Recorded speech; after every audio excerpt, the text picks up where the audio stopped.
Naniniwala ang isang ekonomista na hindi ang pamahalaan ang lubos na maapektuhan ng Zero Remittance Week, kundi ang mga kaanak ng mga OFW. May balitang pambansa si Joy Gabrido ng Radyo Pilipinas.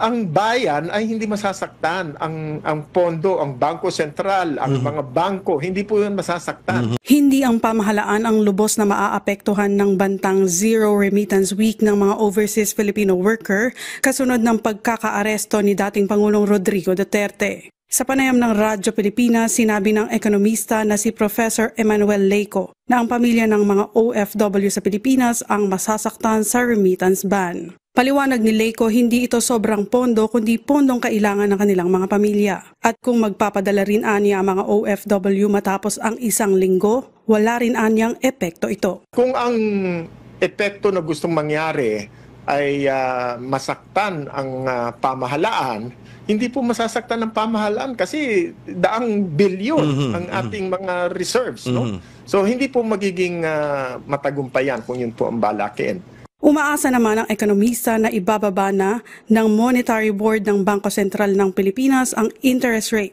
ng mga bangko kasunod ng patuloy na pagbaba ng inflation rate. Giit pa ni Professor Leyco, walang dapat ipangamba ang publiko sa value ng ating pera dahil matatag ang financial system ng Pilipinas.